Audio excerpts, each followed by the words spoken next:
Greetings! This is Chris Sims from Agile Learning Labs, and this video is going to be a short introduction to the Satir Change Model. It's a model I've found useful in my coaching work, working with organizations, teams, and even individuals as they're adopting Scrum. This work is based on Virginia Satir's work. Now, she was a family therapist, but other people, Stephen M. Smith, and Jerry Weinberg, among others, have adapted her work for use in the workplace. And it turns out a lot of the things that she had observed about the dynamics of a family system apply when you're looking at the dynamics of other human systems. Not all, of course, because the workplace is not a family, but quite a number of the things that she observed in fact do show up in the workplace. And this change model that she has is one of the things that I found super useful. So we're going to diagram the change model. And in the diagram, the vertical axis is going to be performance. Now, this is simply whatever it is you're trying to improve, right? In a work setting, maybe it's the quality of our work, or time to market, or employee satisfaction.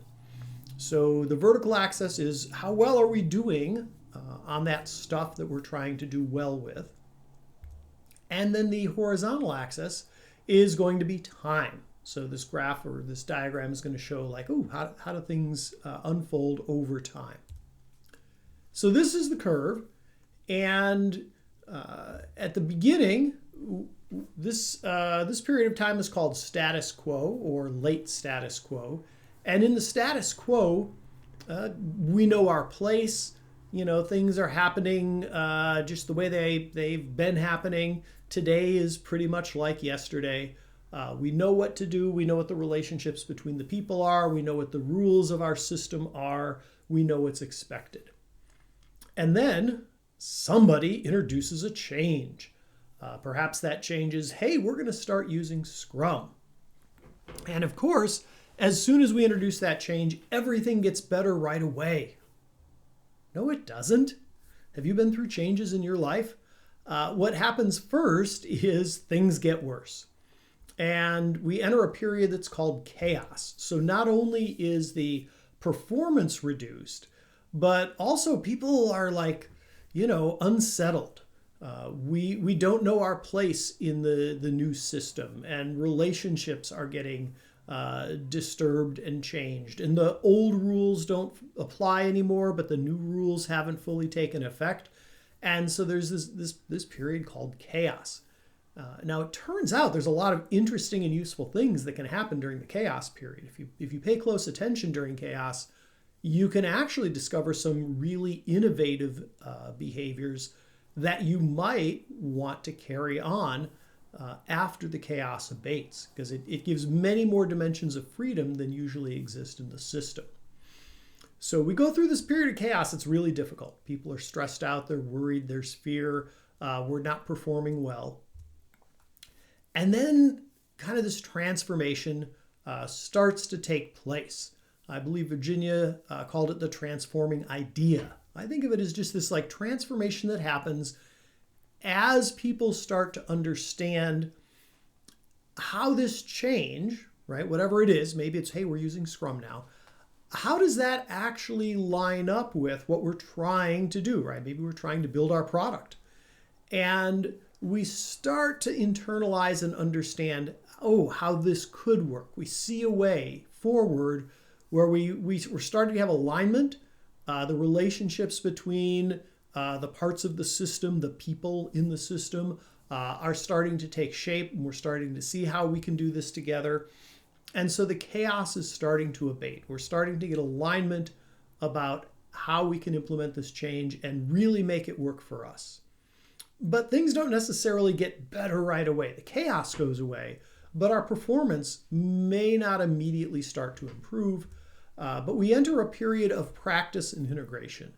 And during this period, we're getting better and better at whatever this new thing is.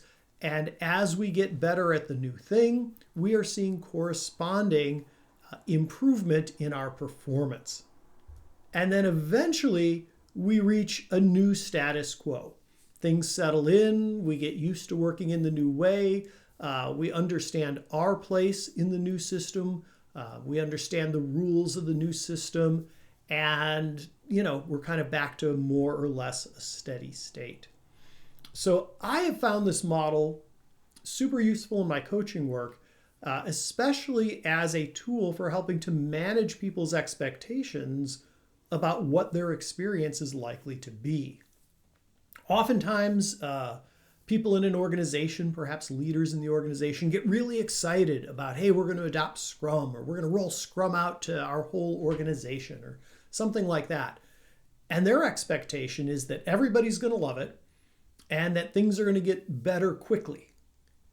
And as a coach, I find it very useful to introduce them to this model and help them to see that it's unlikely that things are going to get better quickly. And without this reference point, it's very easy to end up in the chaos and start to doubt the change that we made, to start to think that, oh, maybe this was a bad idea. We should run back to the comfort of the old status quo. And I've seen it happen. I've seen organizations kind of revert back to what they were doing before. Simply by managing their expectations and letting them know this is coming. The individuals in the company, the teams in the company, the departments, right? The company as a whole is probably going to go through this curve.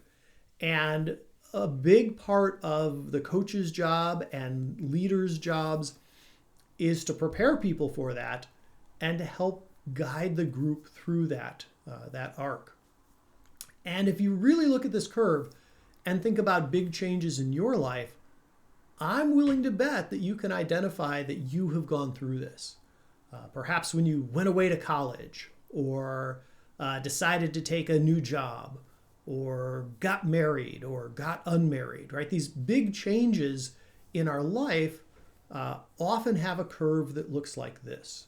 Assuming that the change is ultimately going to result in goodness, we go through this arc, and before we get to that better place, there's some chaos, there's some transformation that has to happen, and then ultimately practice and integration leads us to a better place.